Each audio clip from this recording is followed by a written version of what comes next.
The winter of 1868 had no mercy left in it. The sky hung low and gray, the wind cut through the pines like broken glass, and the land had turned to bone. Caleb Turner, a man of 36 with a rifle scar down his cheek and a silence carved deep into his soul, trudged through the snow in search of meat. He had been a soldier once, then a trapper, now just a ghost of both. His cabin sat by the river bend in the New Mexico territory, days from any other human being. The war had ended, but inside him it had never really stopped. He'd been out since dawn, tracking faint deer prints that vanished every time the wind rose. His horse Buck snorted clouds of breath into the frozen air, the sound sharp in the stillness. The woods were too quiet, no bird, no rabbit, not even the distant call of a coyote. Hunger had a way of making a man think too much. He thought of the coffee that was nearly gone, the jerky that had turned hard as rock, and the way the fire in his cabin had burned low these last few nights. When dusk began to creep in, he spotted something down the ridge, something pale against the snow. He crouched low, raising his rifle. At first glance, he thought it was a deer carcass or maybe a wolf lying dead from hunger. But when he stepped closer, his breath caught. It wasn't an animal. It was a woman. She lay half buried in snow, her long black hair tangled with pine needles, her skin blue with cold. She was naked, covered in bruises and frost, her lips cracked and bleeding. But there was a faint, shallow rise in her chest. She was alive. For a long moment, Caleb just stared, torn between instinct and fear. She wasn't white. Her skin, even beneath the frostbite, carried the deep golden tone of the Apache people. He swore under his breath. Of all the things a man could find in the mountains, this was the one that could get him killed. If her people found her with him, they'd think he'd taken her. If settlers found her in his cabin, they'd hang him for harboring a savage. Every reason told him to walk away. But he couldn't. The soldier in him, the one who'd once dragged wounded men from the battlefield, refused to let her die there. He tore off his buffalo hide, wrapped her in it, and lifted her into his arms. She was light as a shadow, her skin icy against his chest. "Hold on, girl," he murmured, voice rough from disuse. "You ain't dying out here." The wind howled as he carried her through the dark, the snow biting at his face. By the time he reached his cabin, his arms were numb and his breath came ragged. He kicked the door open, laid her on the bed near the hearth, and threw more wood on the fire until it roared. He stripped off his coat, his gloves, his soaked shirt, then rubbed her hands between his own. Her skin felt like marble. He poured a bit of whiskey between her lips. She coughed, barely conscious. "Easy," he whispered, tilting her head up. "Just a little more." Hours passed that way. He boiled water, warmed broth, wrapped her in blankets until only her face showed. Outside, the storm screamed. Inside, time slowed to the crackle of the fire and the sound of her uneven breathing. When at last her color began to return, Caleb sank into the chair by the hearth, exhaustion pulling at him. He stared at her, at the delicate line of her jaw, the faint marks on her wrists, the bruises along her ribs. Whoever had done this to her hadn't just meant to hurt her. They meant to erase her. And yet she'd lived. He'd seen Apache warriors before, fierce, proud, untamed, but never like this. Never broken, never bare and helpless in the snow. By morning, her breathing had steadied. He was slicing venison jerky into stew when he heard movement. He turned and froze. She was awake, her eyes wide and wild, staring at him from the bed. Without a sound, she reached for the knife he'd left on the table and snatched it up. Caleb lifted his hands. "Easy now," he said softly. "I ain't gonna hurt you." She stood, trembling but defiant, the knife shaking in her grip. The firelight caught her hair, turning it to black flame. She didn't speak, only glared, her chest rising and falling fast. Caleb took a slow step back. "You were freezing out there." "I just helped. That's all." Her lips parted, but no words came. After a long, tense moment, she looked at the steaming stew on the table, then at the fire, then back at him. Slowly, she lowered the knife, her eyes still filled with mistrust. He pointed to himself. "Caleb." Then hesitantly to her. "You?" She frowned, not understanding at first. Then she touched her chest and said quietly, "Tasa." The word rolled off her tongue like wind through leaves. "Tasa," he repeated. She nodded once, then looked away. The next few days unfolded in silence, broken only by the crackle of firewood and the murmur of the wind. Caleb hunted and chopped wood. Tasa watched from a distance, her movements cautious. She never let him too close. She wrapped herself in blankets he gave her, drank the broth he made, and stared into the flames like she was listening to voices only she could hear. It was on the 5th night, when thunder rolled outside, that she finally spoke again. She had been sitting by the fire, tracing lines in the dirt with a stick. Caleb was cleaning his rifle when she whispered, "White men burned my village." He froze. Her voice was hoarse, barely there. She lifted her eyes to him. "They take me. Kill my mother. I run." Caleb set the rifle down slowly. The words hit him like a blow. He didn't ask for more. He could already see the rest in her eyes. Men from some raiding party, drunk on greed and blood, had done this. His kind, his world. For a long time, neither of them spoke. The fire hissed. Outside, rain turned to snow again. He thought of all the justifications men had made in war, and how none of them mattered now. All that was left was a shivering girl with scars that would never fade. Over the next week, something began to shift. Caleb noticed how she moved through the cabin, light, graceful, almost soundless. She started helping with chores, gathering snow to melt for water, repairing torn hides with a bone needle she fashioned herself. She spoke little, but her eyes had softened. Sometimes she even laughed, a small, startled sound that vanished too quickly. He found himself watching her when he shouldn't. The curve of her neck, the way her hair fell across her face when she leaned over the fire. One morning, when he came back from a hunt, he saw her outside wearing one of his shirts, her bare feet in the snow, her hair glinting with frost. The sight stopped him cold. She turned, saw him, and smiled. A shy, flickering thing. He didn't know what to do with the warmth that rose in his chest. It scared him more than any rifle ever had. That night, as they sat by the fire, she looked at him and said his name for the first time, softly, carefully. "Caleb." He looked up. The firelight danced across her face. For a heartbeat, the world went still. She reached out and placed her hand against his chest, feeling his heartbeat beneath the flannel.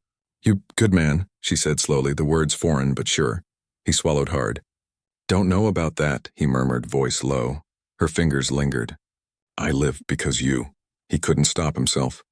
He took her hand in his, and she didn't pull away. Their eyes met, two souls from opposite worlds bound by a night of snow and fire. The silence between them said everything words never could. For a while it seemed they might stay like that forever, just the two of them against the endless winter. But the past never stays buried in the frontier. It was near dawn, weeks later, when the sound came, distant hoofbeats. Caleb stepped outside, rifle in hand. On the ridge above, dark figures appeared, 10, maybe 12 Apache riders painted for war. His stomach sank. Tassa came out behind him, her hair unbound, her face pale. One of the riders dismounted and shouted something in their tongue. Her breath caught. "My brother," she whispered. The man's eyes were wild with fury and grief. He pointed his spear toward Caleb. She ran forward, shouting words rapid and fierce, her voice echoing across the cold air. The men hesitated. Caleb lowered his rifle. For long minutes they argued in their own language, the sound like fire crackling through dry brush. Then silence fell. Her brother's shoulders dropped. He spoke one more word and she turned back to Caleb. "They take me home," she said quietly. "You, no come." He felt something twist in his chest. "Tassa," she shook her head, eyes glistening. "You saved me." "I not forget." She pressed her hand to his heart. "Here," she said, her voice breaking. "I live here." Then she turned and walked toward her people. Caleb watched as they rode away through the snow, until only the echo of hooves remained. For a long time he stood in the doorway of the cabin, listening to the silence. He'd gone into the woods to hunt for meat, but he had brought home something else entirely. A woman who had burned the frost out of his soul and reminded him that even in a world as cruel as this, kindness still mattered.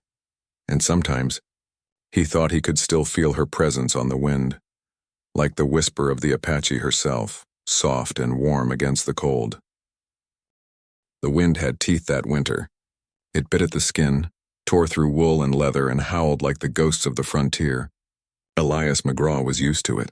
After all, the mountains didn't care if a man froze or starved, they simply swallowed him. He'd come out west to forget. The war had left him with scars too deep for any preacher to pray away. He'd lost brothers, friends, and something of himself out there among the cannon smoke. Now in the New Mexico high country, he hunted and trapped, traded pelts for whiskey and kept to himself. The only voice he heard most nights was the crackle of the fire and the lonely moan of the wind through the trees. But that night, when he went out hunting for elk, the wilderness gave him something else, something he never asked for, and never could have imagined. The snow was knee-deep, the sky a sheet of iron. Elias trudged forward, rifle slung across his back, breath clouding before him. He followed the faint trail of blood along the snow, certain it was from a wounded deer. The trail curved through the pines, across the frozen creek and into a thicket, and there, half buried in the white, was a body. He stopped dead. For a second he thought it was a trick of the snow, but as he stepped closer he saw long black hair tangled with frost, dark lashes against pale skin. A woman, naked, bruised, barely breathing. Elias's heart hammered against his ribs. He dropped to his knees, brushing the snow away from her face. Her lips were cracked, her skin so cold it burned his fingertips. She couldn't have been more than 20. Around her neck hung a broken string of turquoise beads, Apache beads. He swore softly under his breath. Of all the things to stumble upon in the middle of nowhere, this was the worst kind. An Apache woman out here, alone and stripped. Something brutal had happened. If she died, he'd have a corpse on his hands. If she lived, her people would think he'd done it. He could walk away, pretend he'd never seen her. But as he lifted his gaze to the storm-black sky, something in him refused. He'd seen too much death already. Not again. He pulled off his fur cloak, wrapped it around her, and lifted her into his arms. She was light as air, her breath faint against his chest. His boots crunched through the snow as he carried her back toward his cabin, the wind howling around them. "Hold on," he muttered through clenched teeth. "Don't you give up now." By the time he got her inside, night had fallen. He kicked the door shut with his heel, threw wood on the fire, and laid her near the hearth. Steam rose from her skin as the frost melted away. Her body was covered in bruises, old ones, fresh ones, the kind made by ropes and fists. Rage crawled through him. He fetched a pot of water, warmed it, and cleaned her wounds with rough care. He didn't know her name, didn't know what had happened, but she had survived something monstrous, and now she was his responsibility for hours. He worked, feeding her broth drop by drop, rubbing her hands to keep the blood moving, whispering nonsense to her just so his voice wouldn't go quiet. When finally her eyelids fluttered open, her gaze was wild, like a trapped animal's. She gasped and tried to sit up, but the blankets tangled around her. "Easy," he said softly, holding out his hands. "You're safe here." Her eyes darted around the cabin, the fire, the pelts hanging from the rafters, the strange man before her. She didn't understand his words, but she understood the tone. Still, fear stiffened her shoulders. She muttered something in Apache, sharp and trembling. Elias shook his head, trying to reassure her. "Ain't no one gonna hurt you." She didn't answer. She just watched him, eyes burning as if she was waiting for betrayal. Days passed before she spoke again. She healed slowly, wrapped in his spare clothes, her black hair drying by the fire. Elias hunted each morning and brought back food, setting it on the table without expecting thanks. She ate in silence, keeping her distance, though sometimes he caught her studying him when she thought he wasn't looking. It was on the fourth night, when the wind died and the snow outside gleamed like glass, that she broke her silence. She pointed to her chest and said, "Naomi." He blinked. "Naomi?" She nodded once. Her voice was soft, low, hesitant, like the name itself was fragile. He repeated it quietly. "Naomi." A faint smile tugged at her mouth. "You," she said, pointing at him. "Elias," he replied. "Elias McGraw." She tried to say it and failed, laughing a little when it came out as Ellis. The sound startled him. He hadn't heard laughter in that cabin for years. Bit by bit, something shifted. Naomi started helping, mending torn hides, cleaning the pots, fetching snow to melt for water. She still spoke little English, but words weren't needed. She'd hum while she worked, soft and melodic, a tune that belonged to a people older than the mountains themselves. Elias found himself listening. Sometimes late at night he'd catch himself watching her across the firelight, the glow on her skin, the way her eyes reflected the flame. She'd look up suddenly, catch him staring, and for a breath they'd both freeze. Then she'd smile, small, secret, and look away again. But behind her quiet grace there was still pain. One night, as the fire burned low, she sat beside him and traced shapes in the ash with her finger. Then softly she said, "White men took me." He looked at her. Her eyes glistened in the flicker of the flames. "They take you from your people?" She nodded. "3, maybe 4. She gestured vaguely toward the east. "Kill my mother. Burn my home. I run. Snow hide me." Elias felt a deep sickness twist in his gut. He'd heard stories of settlers attacking Apache camps, calling it justice. He'd been one of them once, part of the machinery that tore lives apart. But sitting here looking at this woman who had survived unspeakable cruelty, he felt nothing but shame. He said quietly, "No one's going to hurt you again." "Not while I'm breathing." She didn't answer, but she reached out and touched his arm, just once. Then she looked away. Spring came slow that year. The snow melted into thick mud, the trees budding shyly green again. Naomi began to smile more. She learned words: fire, river, sky, heart. She laughed when he tripped over Apache words she tried to teach him. Sometimes she'd walk barefoot through the clearing, face lifted to the sun, eyes closed, whispering to the wind. Elias would watch her from the cabin door, feeling something bloom inside him, something he thought had died long ago. Then one evening, as the last light faded from the sky, she came to him by the fire. She wore a shawl he'd traded for in town, the soft brown wool hugging her shoulders. She knelt beside him and took his hand. "You saved me," she said slowly, each word deliberate. He swallowed hard. Anyone would have done the same. She shook her head. "No, you good man. You see me." Her fingers tightened around his. "Other men, not see." He wanted to speak, to tell her she was wrong, that he wasn't a good man, that his hands had done things he'd never wash clean. But when she leaned forward and rested her forehead against his, the words vanished. The firelight painted her skin in gold and shadow. She looked up, eyes deep as night, and whispered, "Elias." He didn't think. He just kissed her, softly, like the world might end if he wasn't gentle. She trembled, but she didn't pull away. The storm that had frozen his heart for years began to thaw in that single touch. But peace is a fragile thing in the frontier. It never lasts. A month later, the riders came. Elias heard them before he saw them, the thunder of hooves echoing through the canyon. He stepped out of the cabin, rifle in hand, as shadows appeared on the ridge, Apache warriors. A dozen, maybe more, Naomi gasped behind him. Her eyes widened as one of the men dismounted and shouted in their language. She answered, voice breaking. Elias lowered his weapon slowly. He didn't understand their words, but he understood enough. Her people had found her. She ran to them, crying, speaking fast, pointing back at him. The leader's face softened as she spoke. He looked at Elias, nodded once, and said something low to Naomi. She turned back to Elias, tears streaking her cheeks. "I go," she whispered. "Home." His throat tightened. "I figured you might." She stepped close, pressed her palm to his chest. "You heart? Mine." He wanted to say something, anything, but words failed him. She leaned in and kissed him, quick, trembling, final, and then she was gone, riding into the canyon with her people, her hair streaming like a dark flame. Elias stood there long after they vanished, the cold creeping back into his bones. He'd gone into the snow to hunt for meat, but instead, he'd found a soul to remind him he still had one. And in the silence that followed, when the wind whispered through the pines, he thought he could still hear her voice, soft and distant, like the echo of something sacred that refused to die. The mountains had long since stopped forgiving him. They didn't care that Jack Carver had once been a family man, or that he'd left Kentucky with a Bible in his saddlebag and hope in his heart. All that mattered to these high, lonely peaks was that he could track, shoot, and survive. Every winter for the past 5 years, that's what he'd done, set his traps, traded pelts in spring, and drunk himself into silence come summer. He hadn't spoken to another living soul in 3 months when the blizzard came down from the north. It swept through the valley like a beast, howling and hungry, burying the world beneath white.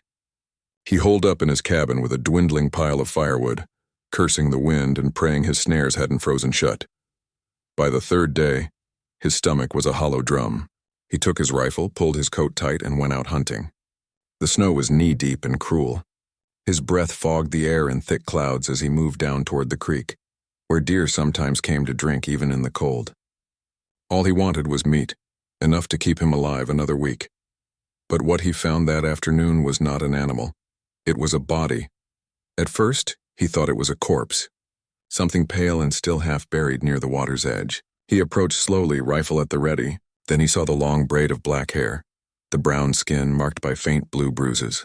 A woman, young, maybe 20, naked as the day she was born, except for a single beaded necklace that had snapped, its turquoise stones scattered in the snow.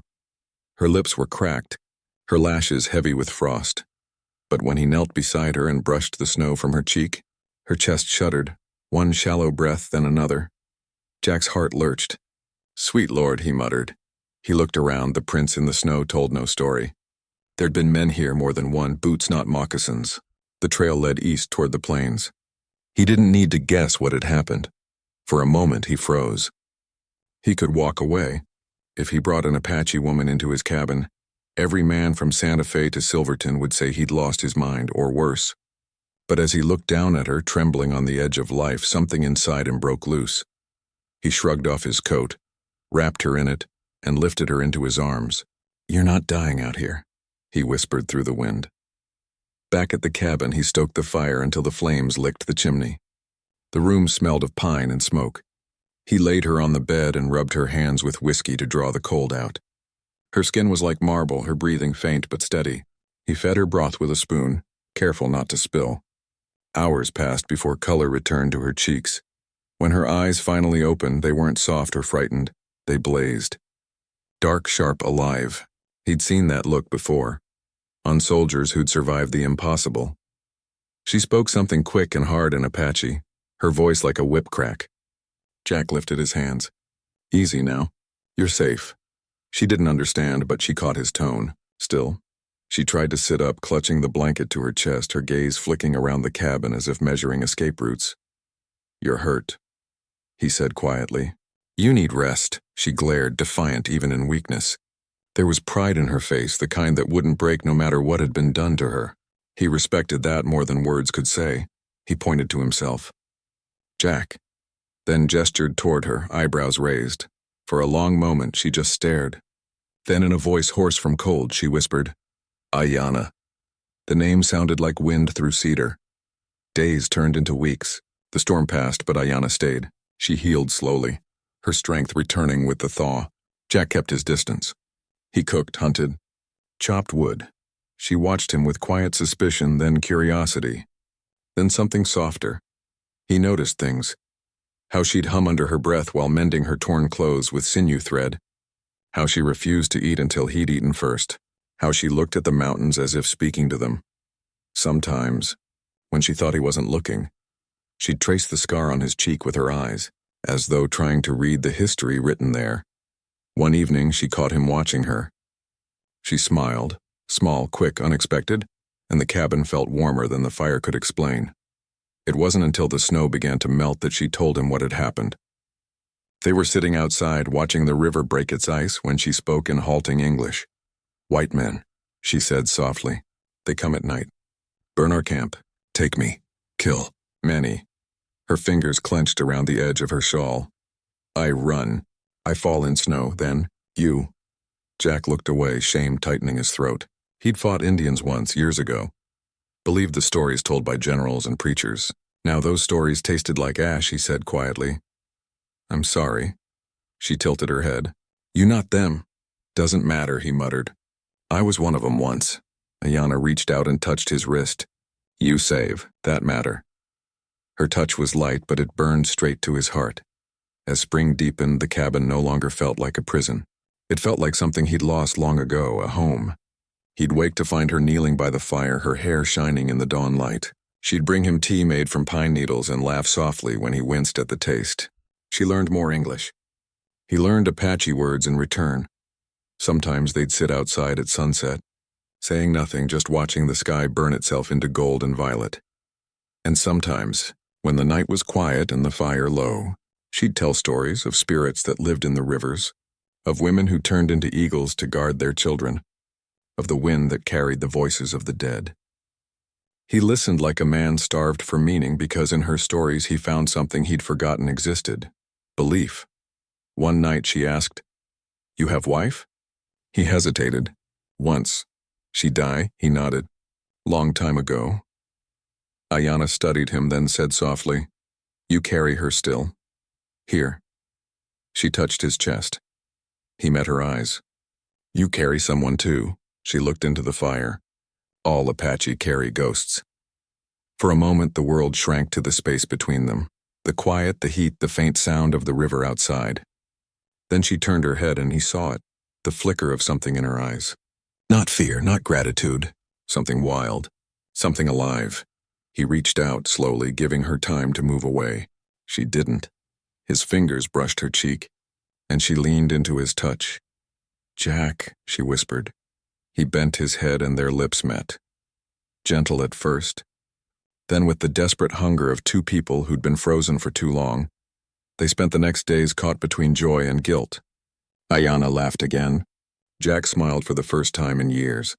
Yet beneath it all was the knowledge that this couldn't last. Her people would come for her. Or the white men who'd taken her before would. The frontier had no patience for peace between enemies. That reckoning came sooner than either expected. It was early morning when Jack heard the dogs bark. He grabbed his rifle and stepped outside. Across the clearing, a dozen Apache riders sat on horseback, painted for war. Ayana emerged behind him, her breath catching. She recognized them. Her people. One of the riders shouted her name and she ran forward, tears streaming down her face. They embraced her fiercely, speaking fast and low in their language. Then the leader looked at Jack, eyes sharp as flint. Ayana turned back, walked to him slowly. "They come take me home," she said. Her voice shook. "I go." Jack nodded, though it felt like something tearing inside him. "You should." She reached up and touched his cheek. "You have fire now," she said softly.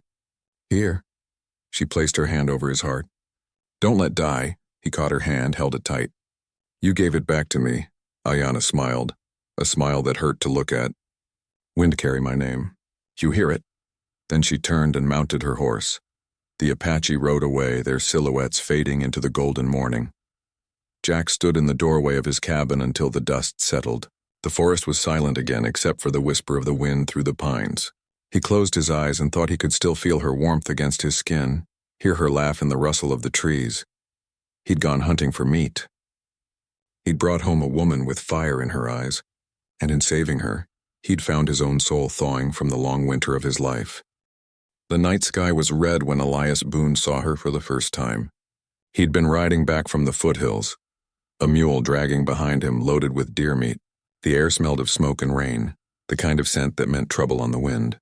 Down in the valley below, orange light flickered between the pines. Fire, not a campfire. Too large, too angry. He kicked his horse into a gallop. His cabin was half a mile east, but he couldn't ignore a blaze that size. Fire could eat through the whole valley if it jumped the river. As he got closer, the smell turned harsh and human. The kind of fire that didn't just burn trees, it burned stories, homes, lives. Then he saw the wagons, or what was left of them. Charred wood, torn canvas, horses scattered and screaming. A family of settlers, maybe 5 or 6 of them. Judging by the broken trunks and the little shoe he found in the mud, he knew better than to linger. Comanche territory wasn't far, and when there was fire, there was usually blood. But something pulled him forward. That's when he heard it. A cough. Weak, but real. He followed the sound to the edge of the creek where the smoke hung low. There, crouched beside the ashes, was a woman, bare, bruised, and wrapped in a torn blanket that barely covered her. Her hair was long and black, tangled with soot. Her skin, though streaked with ash, was the deep gold of the Apache. She looked up at him with wild eyes, and for a moment he couldn't move. She wasn't crying. She wasn't pleading. She just stared, like an animal deciding whether he was another threat. Her body trembled, but her gaze burned like the fire she'd just escaped. "Easy," Elias said quietly, dismounting. "I ain't gonna hurt you." She flinched as he approached, but she didn't run. She looked half dead already. The blanket slipped from her shoulders and he turned his head quickly, cursing under his breath. He took off his coat and wrapped it around her. "Come on now," he muttered. "You'll freeze to death before the fire does the job." When she tried to stand, her knees gave out. Without thinking, he lifted her into his arms. She was light, so light it made his chest ache.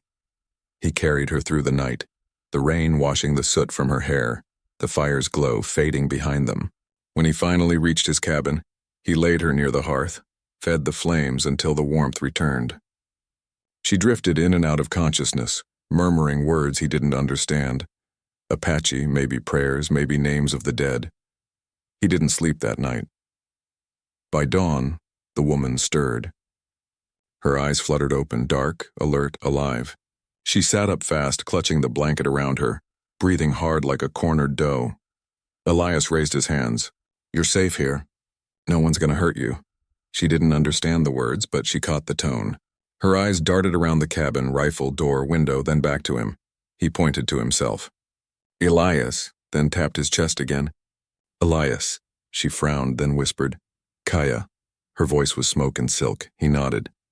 "Kaya, all right." She watched him, wary.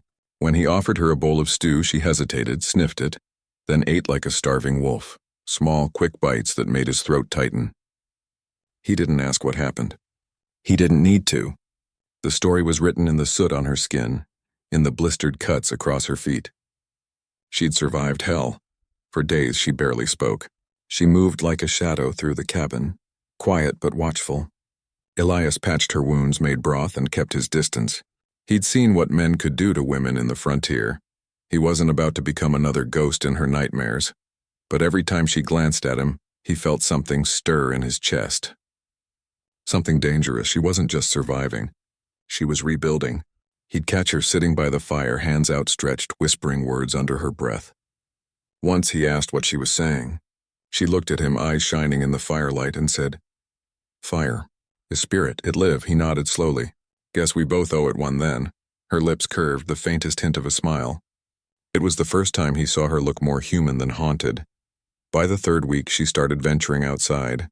Elias would watch from the porch as she walked barefoot in the grass, touching the leaves like she was relearning the world. She sang sometimes, low, haunting melodies that made the forest seem less lonely. Then one morning, he found her mending one of his shirts. When he asked why, she just shrugged. "You help me." "I help you," he smiled. "Fair trade." She looked up at him with a spark in her eye. "Not fair, you save." "I owe." He shook his head. "You don't owe me nothing, Kaya." But she tilted her head. "You lonely man? Maybe I pay by stay." The words hit him harder than they should have. He laughed awkwardly. "You don't have to do that neither." She smiled faintly. "I want." The fire in her eyes wasn't fear anymore, it was warmth. That night it rained again, harder than before. The roof drummed with sound. The firelight flickered against the cabin walls. Elias couldn't sleep. He kept seeing her silhouette against the flames, the way her eyes caught light like polished amber. Then he heard soft footsteps.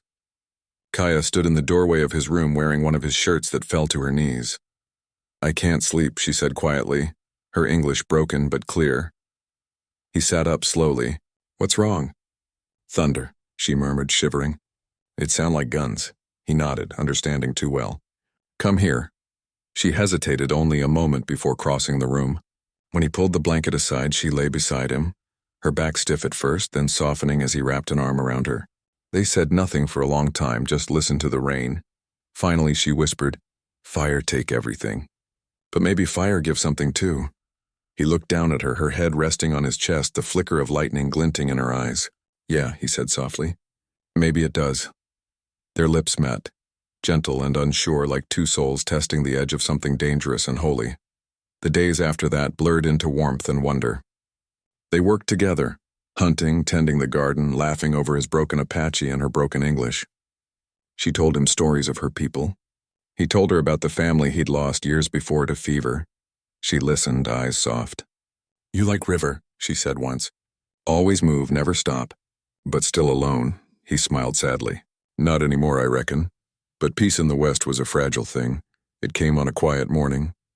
Smoke again, thin gray rising from the ridge. Elias froze. He knew that smell, that shape. Not wildfire, campfire, human. He went outside, scanning the horizon. Two riders appeared through the trees. White men, rifles slung, eyes mean. They stopped when they saw Kaya by the garden. One of them spat. "Well, hell." Didn't know Boone was keeping himself a squaw. Elias's jaw tightened. "She ain't yours to talk about." The man grinned. "Ain't yours either. She's Apache, ain't she? Bet there's a bounty for her kind." Before Elias could move, the man drew his gun. The world slowed to a heartbeat. Kaya screamed. Elias fired first. The man fell. The other turned and fled. Silence dropped, heavy and brutal. Kaya stood trembling, tears streaking her face. Elias turned toward her, the smoking rifle hanging from his hand. He was gonna take you, he said hoarsely. I couldn't. She ran to him, wrapped her arms around him. You save again, she whispered. You always save. He dropped the gun, held her close. The fire in her eyes had changed again. Not fury now, but fierce love. They buried the man at the edge of the woods. Afterward, Elias sat beside the grave, staring at the horizon. They'll come looking, he said. We can't stay. Kaya knelt beside him, took his hand. We go. Together. He looked at her, and for the first time since the war, he felt the future open like dawn. As they rode out the next morning, the sun rose red over the hills, burning away the mist. Kaya turned in the saddle to watch the cabin fade behind them. Fire take, she said softly. But fire also make new. Elias smiled. You're the proof of that. She reached out, took his hand as their horses moved side by side. No, she said gently. We both are. And together they rode into the sunrise, the trapper and the woman born from flames, two souls remade by fire, carrying the ashes of their past into a world that might, just might, forgive them. The wind that night was a living thing. It hissed through the canyons, cold as a blade, carrying the scent of dust and blood. Silas Ward rode through it with his rifle slung and his heart locked tight. The moon above him glowed a deep red gold, a blood moon, and the land below looked as though it had been set aflame. He didn't believe in omens. Not anymore. The war had burned faith out of him, same as it burned the world he'd known. But as his horse crested the ridge and he saw the distant glow of campfires down in the ravine, something in his gut whispered that this night would not end clean. He was hunting deer. Just meat, that was all. The winter ahead would be long, and a man living alone in the hills couldn't afford to run short. But by the time the moon had climbed higher, he was no longer hunting animals, he was being hunted by fate. It started with a scream, faint at first, and a woman's voice carried on the wind. He reined in his horse, listening hard. There it was again. Then the distant bark of rifles. Silas spurred his horse downhill. He didn't think, didn't reason. He just rode. The trees broke open into a clearing by the creek, where the moonlight painted the world red. 3 men were there, rough-looking scouts from the nearby outpost, dragging a woman toward the fire. Her wrists were bound, her hair wild, her body bare except for a torn hide around her shoulders. Apache by the look of her. One of the men laughed, saying something filthy. Silas didn't remember raising the rifle, didn't remember firing. The sound cracked through the canyon and one man dropped. The other 2 scattered. He fired again. One fell, the third vanished into the trees. Then there was only silence. The woman had fallen to her knees, staring at him as if he were another kind of danger. He lowered his gun slowly.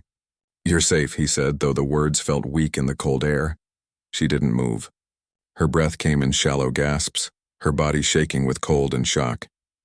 He hesitated only a moment before untying her wrists. Her skin was ice under his fingers. You'll freeze if we stay here, he murmured. Come on now. She didn't understand, but when he took his coat and wrapped it around her shoulders, she let him. He lifted her gently onto his horse and turned back toward his cabin, miles away across the dark ridges. The ride was long and silent. The blood moon hung over them like a watching eye. By the time they reached his cabin, dawn was breaking pale over the peaks. He built a fire, poured her water, and tried to give her space. She sat curled by the hearth, staring into the flames, her eyes unreadable. She had a proud face, sharp cheekbones, full lips, and eyes so dark they seemed to swallow the light. He pointed to himself. Silas, then tapped his chest. After a long silence, she whispered, Nayeli. He nodded. All right, Nayeli. She spoke little after that. But when she finally met his gaze, something in it told him she wasn't just surviving. She was planning. Over the next days, she grew stronger. He gave her space to heal, and in that quiet, they began to learn each other without words. She moved through his cabin like a spirit, light, silent, graceful. She took to helping with the chores, fetching water, mending torn cloth, cooking with herbs he didn't know the names of. She laughed sometimes, soft and shy, and the sound made his chest ache. At night, he'd hear her humming, low and rhythmic, songs that seemed older than the mountains. He caught himself watching her too often, wondering about the fire in her. She had the kind of beauty that hurt to look at, not fragile but fierce, like something carved by the wind itself, and yet she never looked afraid of him, only curious. One evening, under a full red moon again, just like the night he'd found her, she spoke his name for the first time. Silas. He turned from the fire, startled. Yeah? She pointed outside. Come. He followed her to the ridge behind the cabin. The moon was enormous, painting the world crimson. She stood barefoot in the frost, her hair loose around her shoulders, her breath misting in the air. Blood moon, she said softly. For my people, it mean change. Spirits walk, hearts open, he nodded. I've heard that. She turned toward him. You believe? He looked into her eyes where the fire and the moon met. I don't know what I believe anymore. She stepped closer. Then maybe I show you.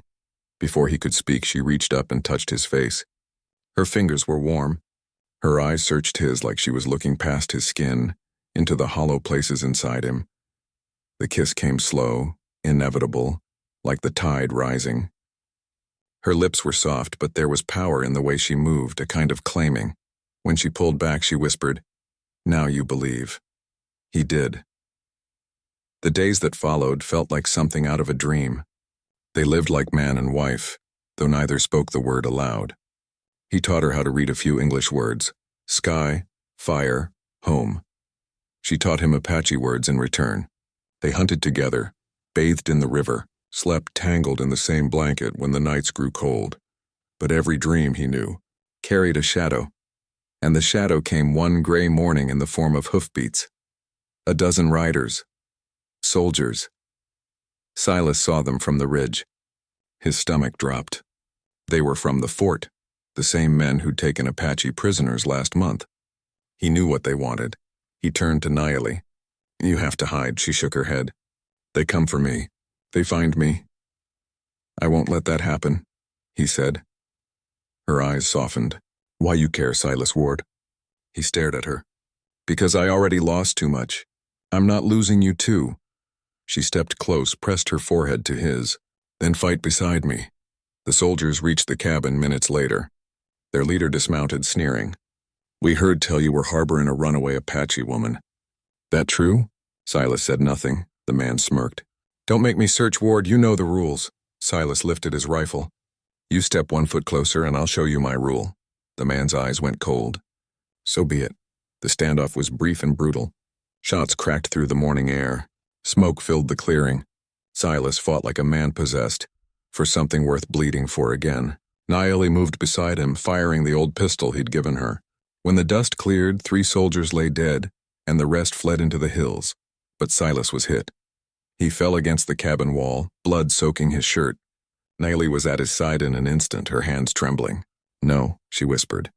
You stay, he smiled faintly. Guess the blood moon got what it wanted. She pressed her forehead to his. You not die. You hear me? He reached up weakly, his fingers brushing her cheek. If I do, don't let them take you.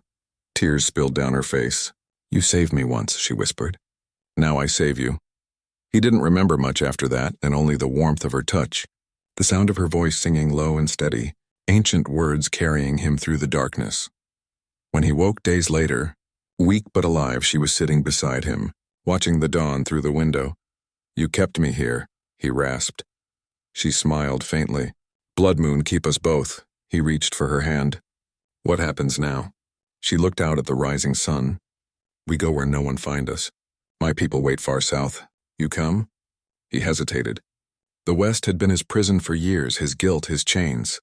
But as he looked at her, at the fire that had burned through fear, through grief, through the blood moon's curse, he knew his answer. He stood, shaky but steady, and nodded. I'll come. She smiled, radiant as the dawn. That night before they left, the blood moon rose again. They stood together outside the cabin, the wind whispering through the pines. Nayeli took his hand and placed it over her heart. In our way, she said softly, when man and woman survive the same fire, they belong, spirit-bound, blood-bound. Moonsea, Silas swallowed hard. You saying we're married? She smiled. Yes, blood moon bride. He laughed softly. Then I reckon I'm the luckiest fool under this sky. And as the blood moon hung burning over the horizon, they rode away together, two souls marked by the same fire, bound not by law or tribe, but by the kind of love that could only be forged in blood, flame, and forgiveness.